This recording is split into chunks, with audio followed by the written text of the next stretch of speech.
ഏവർക്കും സ്നേഹവന്ദനം. കഴിഞ്ഞ ക്ലാസ്സിൽ നമ്മൾ ഇന്ത്യയുടെ യഥാർത്ഥ ചരിത്രം പഠിച്ചുകൊണ്ട് തുടങ്ങുകയായിരുന്നല്ലോ. ഇന്ത്യ എന്ന് പറയുന്ന ഈ ഉപഭൂഖണ്ഡത്തിൽ തദ്ദേശീയവാസികളായിരുന്നവരുടെ ജീവിതക്രമങ്ങളെ മാറ്റിമറിക്കുന്ന ഒരു കുടിയേറ്റമായിരുന്നു ആര്യന്മാരുടെ കുടിയേറ്റം. അവരെക്കുറിച്ചാണ് ഇന്ന് നമ്മൾ ചിന്തിക്കാൻ പോകുന്നത്. BC 1500 മധ്യേഷ്യയിലെ യൂറോപ്യൻ മൈതാനങ്ങളിൽ നിന്ന് ആര്യന്മാർ ഇന്ത്യയിലേക്ക് കുടിയേറിയത്. അവർ ഇൻഡോ യൂറോപ്യൻ ഭാഷാ കുടുംബത്തിലെ ഭാഗമായിരുന്നു എന്നുള്ളത് നമുക്കറിയാം. ഇവർ എത്തുന്നതിന് മുമ്പ് തന്നെ ഇന്ത്യയിൽ നഗര സംസ്കാരവും ഹാരപ്പൻ സംസ്കാരം നമ്മൾ ഇന്നലെ കേൾക്കുകയുണ്ടായി. ഗ്രാമീണ കൃഷി അധിഷ്ഠിത സംസ്കാരവും അതേപോലെ തന്നെ മുണ്ടാസിന്റെ സംസ്കാരവും ഒക്കെ ഇവിടെ നിലനിന്നിരുന്നു. ചരിത്രകാരിയായിരിക്കുന്ന റോമിള ദാപ്പർ വളരെ കൃത്യമായിട്ട് ഇതിനെക്കുറിച്ച് പറയുന്നത് ആര്യന്മാരുടെ കുടിയേറ്റം ആക്രമണം ആയിരുന്നില്ല, മറിച്ച് അതൊരു ക്രമേണ നടന്ന തദ്ദേശീയരായവരുടെ ഇടയിലേക്കുള്ള കടന്നുകയറ്റമായിരുന്നു. ഇത് ഉപഭൂഖണ്ഡത്തിൽ ഇതിനു മുമ്പ് നിലനിന്നിരുന്ന സംസ്കാരങ്ങളെ മാറ്റുകയും മേൽക്കോയ്മ സ്ഥാപിക്കുകയും ചെയ്തു എന്നുള്ളതാണ്. The Aryan migration was not an invention, but rather a gradual penetration into the native populations. It altered the pre-existing cultures of the subcontinent and established dominions over them. അതായത് ആര്യന്മാർ വന്നപ്പോൾ പഴയ സംസ്കാരങ്ങൾ ഇല്ലാതായില്ല, പകരം അവ പരസ്പരം കലരുകയും ആര്യ സംസ്കാരത്തിന് അധീനമാകുകയും അങ്ങനെ പുതിയൊരു സംസ്കാരത്തിൽ ഊന്നിയ ഇന്ത്യയെ സൃഷ്ടിക്കുകയും ചെയ്തു എന്നുള്ളതാണ് അവർ പറയുന്നത്. ആര്യന്മാരുടെ മേൽക്കോയ്മയെ കുറിച്ച് നമ്മൾ ചിന്തിക്കണം. ആര്യന്മാർ കൊണ്ടുവന്ന പ്രധാനപ്പെട്ട ഘടകങ്ങൾ ഒന്ന് സംസ്കൃത ഭാഷയും രണ്ട് വേദങ്ങളുമാണ്. കൂടാതെ യാഗാധിഷ്ഠിതമായിട്ടുള്ള ഒരു മതത്തിന്റെയും ഗോത്രാധിപത്യത്തിന്റെ ഭരണ സംവിധാനവും വർണ്ണ വ്യവസ്ഥയുടെ തുടക്കവും ഒക്കെ അവരിൽ നിന്നാണ് ആരംഭിച്ചത്. എന്നാൽ ഇവർ വന്നതോടെ നാട്ടുകാരുടെ സാമൂഹിക സ്ഥാനക്കുറവും തൊഴിൽ വിവേചനവും ഭൂമി നഷ്ടവും തുടങ്ങിയ പ്രശ്നങ്ങളും ഉയർന്നു എന്നുള്ളത് നാം വിസ്മരിച്ചുകൂടാ. ചരിത്രകാരനായിരിക്കുന്ന RS ശർമ്മ പറയുകയാണ്, ശുദ്രാസ് ഇൻ ഏൻഷ്യന്റ് ഇന്ത്യ എന്നുള്ള പുസ്തകത്തിൽ ആര്യന്മാരുടെ പ്രവേശനം ഒരു സാമൂഹ്യ മേൽക്കോയ്മ വ്യവസ്ഥ സ്ഥാപിച്ചു.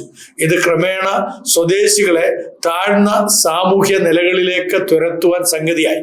The entry of Aryans institutionalized a social hierarchy that gradually pushed the natives into the lowest social strata. സംസ്കാരങ്ങളുടെ ഒരു സംഗമം കൂടെ നമ്മൾ ചിന്തിക്കേണ്ടിയിരിക്കുന്നു. ഇന്ത്യൻ ചരിത്രം മാറ്റങ്ങളും സംഗമങ്ങളും കൊണ്ടാണ് പ്രത്യേകത പുലർത്തുന്നതെന്ന് നമുക്കറിയാം. ആര്യന്മാർ വന്നപ്പോൾ നാട്ടുകാർക്ക്, ഇവിടെ ഉണ്ടായിരുന്ന തദ്ദേശീയവാസികളായിരുന്ന നമുക്ക് ഉണ്ടായ ദോഷങ്ങളും വിവേചനങ്ങളും വലിയ തോതിൽ ആയിരുന്നു എന്നുള്ളത് നാം വിസ്മരിച്ചുകൂടാ. എന്നാൽ അവരുടെ കലയും ഭാഷയും നാട്ടുകാരുടെ സംസ്കാരവുമായി കലർന്നാണ് ഇന്ത്യയുടെ ഭാവി രൂപപ്പെട്ടതെന്നാണ് ഇപ്പോൾ അവരെ പറഞ്ഞു വരുത്തുന്നത്. ജവഹർലാൽ നെഹ്റുജി തൻ്റെ ഡിസ്കവറി ഓഫ് ഇന്ത്യയിൽ ഇങ്ങനെയാണ് പറയുന്നത്: ഇന്ത്യ ഒരു പുരാതന പലിംസെറ്റ് പോലെയാണ്.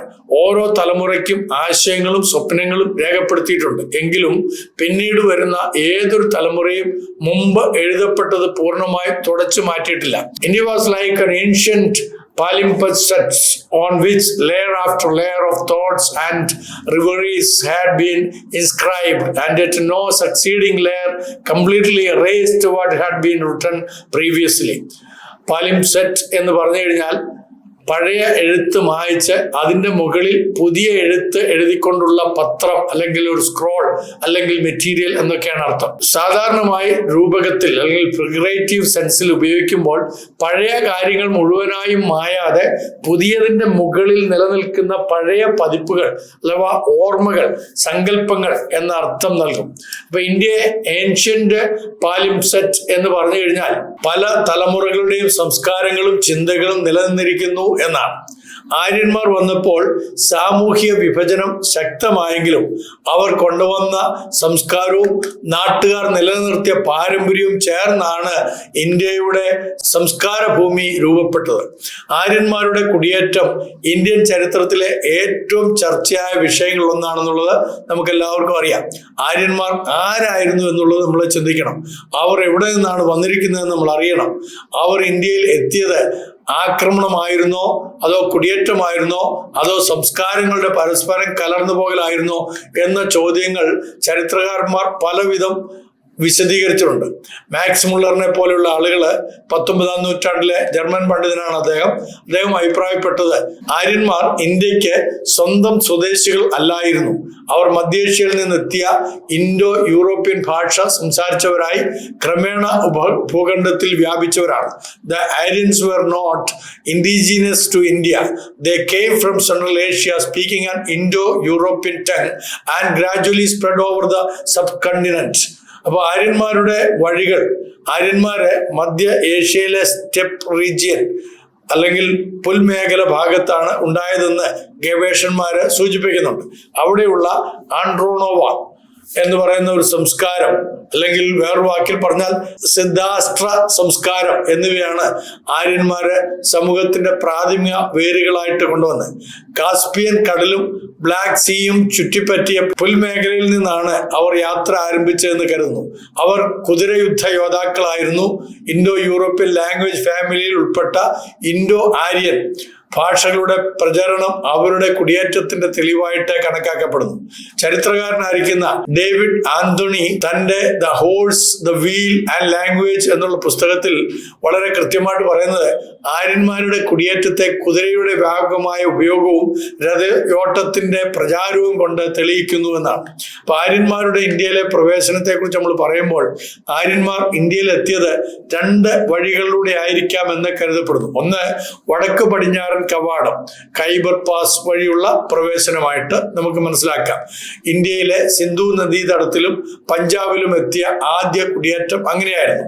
ഇറാൻ വഴി, അല്ലെങ്കിൽ ഇറാനിലും ഇന്ത്യയിലും ഭാഷാപരമായ സാമ്യങ്ങൾ കാണപ്പെട്ടതിനാൽ ചിലർ ഇറാനിലൂടെ വന്ന കുടിയേറ്റത്തെയാണ് ചൂണ്ടിക്കാണിക്കുന്നത്. അപ്പോൾ പുരാവസ്തു വിദഗ്ധരായിരിക്കുന്ന മോർട്ടിമർ വീലർ എന്ന് പറയുന്ന അദ്ദേഹം പറയുന്നത് ഋഗ്വേദ കാല ആര്യന്മാർ ഇന്ത്യയിൽ ആക്രമണ സംഭവം നടത്തി ഹാരപ്പ സംസ്കാരത്തെ നശിപ്പിച്ചു എന്ന് തന്നെയാണ്. അപ്പൊ Rigvedic Aryans invaded India, destroyed Harappan culture എന്നാണ് അദ്ദേഹം പറയുന്നത്.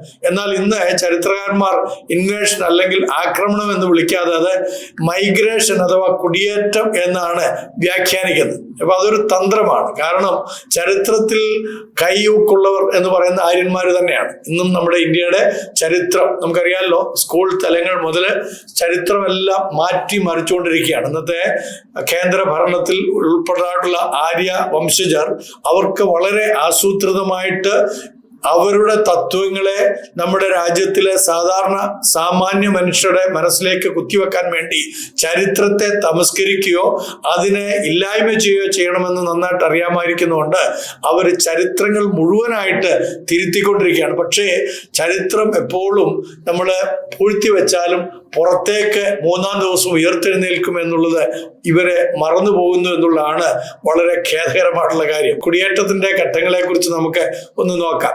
ഋഗ്വേദ കാലഘട്ടം അഥവാ ക്രിസ്തുവിന് മുമ്പ് 1500 മുതൽ 1200 വരെയുള്ള കാലഘട്ടങ്ങളിൽ ആര്യന്മാർ പഞ്ചാബിൽ സ്ഥിരതാമസമാക്കിയതായിട്ട് നമുക്ക് കാണാൻ കഴിയും. അവരുടെ ജീവിതം കാർഷികവും പശുപാലനാധിഷ്ഠിതവുമായിരുന്നു എന്നാണ് പറയപ്പെടുന്നത്. ദേവന്മാർ പ്രകൃതിയുമായിട്ട് ബന്ധപ്പെട്ടിരുന്നു.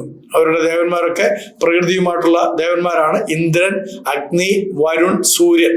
രണ്ടാമത്തെ കുടിയേറ്റം അല്ലെങ്കിൽ രണ്ടാമത്തെ അവരുടെ കടന്നാക്രമണം എന്ന് പറയുന്നത് ക്രിസ്തുവിന് മുമ്പ് 1200 മുതൽ BC 600 വരെയുള്ള കാലഘട്ടത്തിലാണ്. അതിനെ ലേറ്റർ വേദിക് പീരീഡ് എന്നാണ് വിളിക്കപ്പെടുന്നത്. അപ്പൊ ആര്യന്മാര് ഗംഗാ താഴ്വരയിലേക്ക് ആ കാലഘട്ടത്തിൽ വ്യാപിക്കുവാൻ ഇടയായി തീർന്നു. അപ്പൊ സാമൂഹിക ഘടനയിൽ വർണ്ണ വ്യവസ്ഥ അവരെ കൊണ്ടുവന്നു. ബ്രാഹ്മണൻ, ക്ഷത്രിയൻ, വൈശ്യൻ, ശൂദ്രൻ എന്നുള്ള ആ ഒരു തത്വം അവരെ ഇവിടെ ഊട്ടി ഉറപ്പിക്കാനായിട്ട് ഇടയായിത്തീർന്നു. അതുപോലെ ഇരുമ്പ് ഉപകരണങ്ങൾ വ്യാപകമായിട്ട് ഉപയോഗിക്കാൻ ആരംഭിച്ചു. അപ്പൊ ആര്യ സ്വാധീനത്തെ കുറിച്ചും കൂടെ നമ്മൾ മനസ്സിലാക്കണം. അവരുടെ ഭാഷാ സ്വാധീനമാണ് ആദ്യം അവരിവിടെ കൊണ്ടുവന്നത്. അപ്പൊ അതിനെ വേദിക് സാൻസ്ക്രിറ്റ് അതാണ് ആദ്യം അവരിവിടെ ഇംപ്ലിമെന്റ് ചെയ്യാൻ അല്ലെങ്കിൽ ഇവിടെ സംസ്ഥാപിതമാക്കാനായിട്ട് ശ്രമിച്ചത്. ഇപ്പൊ ഇന്ത്യയിലെ ആദിമ സാഹിത്യ ഭാഷയായിട്ട് സാൻസ്ക്രിറ്റിനെ വേദിക് സാൻസ്ക്രിറ്റിനെ അവര് മാറ്റിമറിച്ചു. ഇനി അവരുടെ മതം, ആ മതത്തെ അവരിവിടെ വളരെ കൃത്യമായിട്ട് ഇൻഡ്യൂസ് ചെയ്തു അല്ലെങ്കിൽ കുത്തിച്ചെലുത്തി.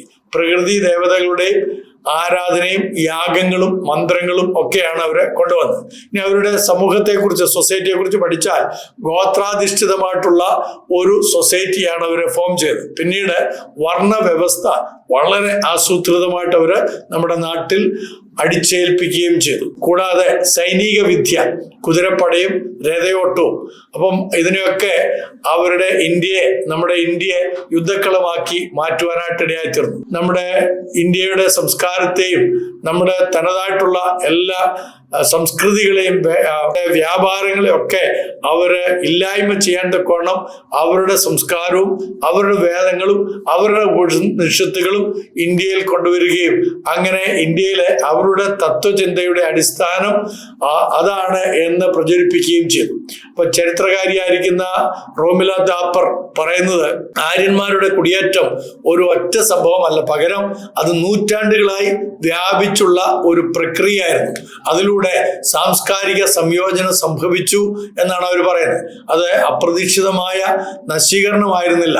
The Aryan migration was not a single event but a process of spread over centuries leading to cultural assimilation rather than abrupt destruction.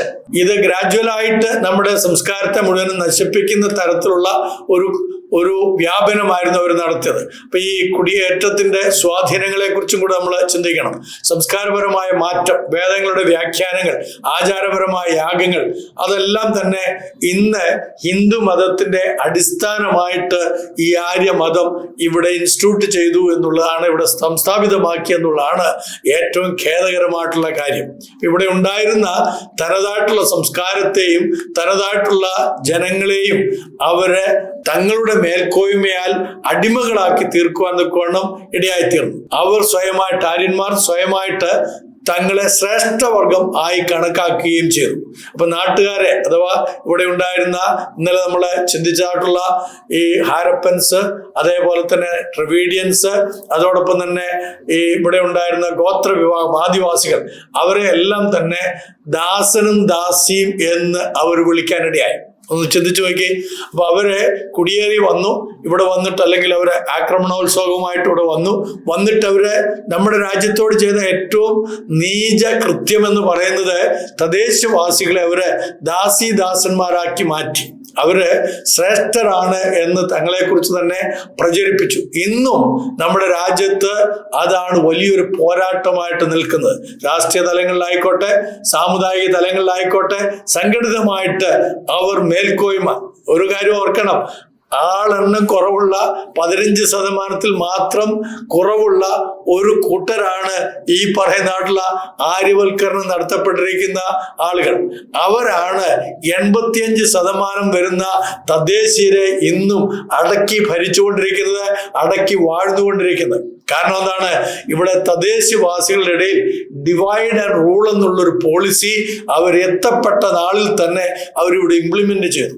അതുകൊണ്ട് തന്നെ ആരും തമ്മിൽ യോജിക്കാൻ കഴിയുന്നില്ലെന്ന് മാത്രമല്ല, ആ 15% താഴെയുള്ളതായ ആ ന്യൂനപക്ഷമായിരിക്കുന്നവർ ഇവിടെ ബഹുഭൂരിപക്ഷമുള്ള ആളുകളെ തങ്ങളുടെ ദാസന്മാരാക്കി, അഭിപ്രായ സ്വാതന്ത്ര്യങ്ങൾ ഇല്ലാതാക്കി, കേവലം അടിമകളെ പോലെ തങ്ങളുടെ എല്ലാ വിധത്തിലുള്ള ഉയർച്ചയ്ക്ക് വേണ്ടിയിട്ടും അവരെ ചട്ടയങ്ങളായിട്ട്, അവരെ ചവിട്ടുപടികളായിട്ട് ഉപയോഗിക്കുന്നു എന്നുള്ള ഒരു വലിയ തത്വം അവർ ആവിഷ്കരിച്ചിരിക്കുകയാണ്. അതുകൊണ്ട് തന്നെ ഇവിടെ അവർക്കെതിരെ ശബ്ദിക്കാൻ നാവുകൾ പൊന്തുകയില്ല. അവർക്കെതിരെ സംസാരിക്കുന്നവരെ അവരെ എക്കാലവും അടിച്ചമർത്തും. അത് അന്നു മുതൽ അവർ കുടിയേറി വന്ന സമയം മുതൽ ഇന്ന് വരെയും അവർ അവലംബിക്കുന്നതായിട്ടുള്ള ഒരു രാഷ്ട്രീയ ഘടന തന്നെയാണ്. ആ രാഷ്ട്രീയ ഘടനയിൽ അവര് വിജയിക്കുന്നു എന്നുള്ളതാണ്. ഞാൻ പറഞ്ഞല്ലോ, ഗോത്രാധിഷ്ഠിതമായിട്ടുള്ള ഒരു രാഷ്ട്രീയ ഘടനയാണ് അവരുടെ രാജ്യം, അല്ലെങ്കിൽ മതാധിഷ്ഠിത സംവിധാനമായിട്ട് അവരതിനെ മാറ്റി. ഗോത്രാധിഷ്ഠിതമായതിനെ മതാധിഷ്ഠിതമായിട്ട് മാറ്റിയിട്ട് ഇന്ത്യ എന്ന് പറയുന്നത് ഒരു മതരാജ്യമാണ് എന്ന് ഇപ്പോൾ വരുത്തി തീർക്കാനുള്ള ഉദ്യമം അത് അന്ന് തന്നെ ആരംഭിച്ചു. എന്നാൽ നമ്മുടെ രാജ്യം സെക്കുലറിസത്തിലേക്ക് നീങ്ങിക്കഴിഞ്ഞപ്പോൾ അവർക്കത് അംഗീകരിക്കാൻ കഴിയുന്നില്ല. ഇത് വലിയ ആപത്താണ്. ഇവിടെയുള്ള 85% വരുന്ന എല്ലാ മനുഷ്യരും അറിഞ്ഞുകൊള്ളണം, 15% താഴെ മാത്രമുള്ള ഈ ഒരു സംസ്കൃതിയിൽ വിശ്വസിക്കുന്നവർ അല്ലെങ്കിൽ ഈ ഒരു ആര്യനിസത്തിൽ അടിസ്ഥാനപ്പെട്ടവർ, അവർ ബാക്കിയുള്ള നമ്മളെ ഭരിക്കുന്നത്, നമ്മുടെ മേൽ ആധിപത്യം അവലംബിപ്പിച്ചിരിക്കുന്നത് നമ്മളെ ഭിന്നിപ്പിച്ചുകൊണ്ടാണ്. അതിന് നമ്മൾ ഇടം കൊടുക്കരുത് എന്നുള്ളതാണ് നാം മനസ്സിലാക്കേണ്ടുന്ന കാര്യം. അവര് അതിനുപയോഗിച്ച പല മാർഗങ്ങളുണ്ടോ എന്ന് ഞാൻ പറഞ്ഞല്ലോ. ഗോത്ര സംസ്കാരത്തെ അവര് മതസംസ്കാരമായിട്ട് മാറ്റിയിട്ട് മതാധിപത്യം നമ്മുടെ രാജ്യത്ത് അടിച്ചേൽപ്പിക്കാൻ ശ്രമിക്കുന്നു. രണ്ടാമതായിട്ട് അവരുടെ ഭാഷാ പ്രചാരമാണ്. സംസ്കൃതം ഇന്ത്യൻ സംസ്കാരത്തിന്റെ നട്ടെല്ലാണെന്ന് അവരെ പ്രചരിപ്പിച്ചു. എത്ര കുടിലമായിട്ടുള്ള, എത്ര ചാബല്യമായിട്ടുള്ള കാര്യമാണ് അവർ ചെയ്തതെന്ന് നോക്കണം. സംസ്കൃതമാണ് നമ്മുടെ രാജ്യത്തിന്റെ നട്ടെല്ല് എന്ന് അവർക്ക് പറയാൻ ഉളുപ്പ് തോന്നിയില്ല, അല്ലെങ്കിൽ ലജ്ജ തോന്നിയില്ല എന്നുള്ളത് നമ്മൾ മനസ്സിലാക്കിക്കൊള്ളണം. അപ്പൊ ആര്യന്മാരുടെ കുടിയേറ്റം ഇന്ത്യയുടെ ചരിത്രത്തിൽ വലിയൊരു വഴിത്തിരിവായിരുന്നു എന്നുള്ള മറന്നുപോരുത്. അവർ കൊണ്ടുവന്ന സംസ്കാരവും മതവും പിന്നീട് ഇന്ത്യൻ സംസ്കാരത്തിന്റെ ഹൃദയമായി അവർ മാറ്റി. ഋഗ്വേദ കാലഘട്ടത്തിൽ തുടങ്ങുന്ന സാമൂഹ്യ ഘടനകൾ, മതാചാരങ്ങൾ, ഭാഷാ തത്വചിന്തകൾ ഇന്നും ഇന്ത്യൻ സമൂഹത്തെ സ്വാധീനിച്ചുകൊണ്ടിരിക്കുകയാണ്. ചരിത്രകാരനായിരിക്കുന്ന A.L. ഭാഷം വളരെ കൃത്യമായിട്ട് തന്റെ the wonder that was India എന്ന് പറയുന്ന പുസ്തകത്തിൽ എഴുതിയിരിക്കുന്ന ആര്യന്മാരുടെ വരവ് ഇന്ത്യൻ സംസ്കാരത്തിന്റെ അടിത്തറ പാകുകയും അടുത്ത 3000 വർഷത്തേക്ക് അതിന്റെ മതം, സാഹിത്യം, സമൂഹം എന്നിവ രൂപപ്പെടുത്തുകയും ചെയ്തു. ഒന്ന് ചിന്തിച്ചു നോക്കി. അദ്ദേഹം പറയുകയാണ്, the coming of the Aryan laid the foundation of Indian civilisation, shaping its religion, literature and society for the next 3 millennia. അവർ കുടിയേറിയത് നിഷ്കളങ്ക ഭാവത്തോടുകൂടി ആയിരുന്നില്ല. അവർ ആക്രമണത്തോടുകൂടി ഇന്ത്യയിലേക്ക് വന്നത് ഇവിടെ കീഴ്പ്പെടുത്തുകയും തങ്ങളുടെ സംസ്കാരവും തങ്ങളുടെ വേദങ്ങളും തങ്ങളുടെ ആചാരങ്ങളും അനുഷ്ഠാനങ്ങളും എല്ലാം ഇവിടുത്തെ ആചാരങ്ങളും അനുഷ്ഠാനങ്ങളും ഭാഷയുമായിട്ട് രൂപപ്പെടുത്തുവാനുള്ള അധികാരത്തോടുകൂടിയാണ് അവരിവിടെ വന്നത്. ഈ പഠനം ഒരു അല്പം ലെങ്തി ആയതുകൊണ്ട് ഇതിന്റെ തന്നെ രണ്ടാമത്തെ ഭാഗം നിങ്ങൾക്ക് മറ്റൊരു വീഡിയോയിൽ കാണാവുന്നതാണ്. അതുവരേക്കും നന്ദി, നമസ്കാരം.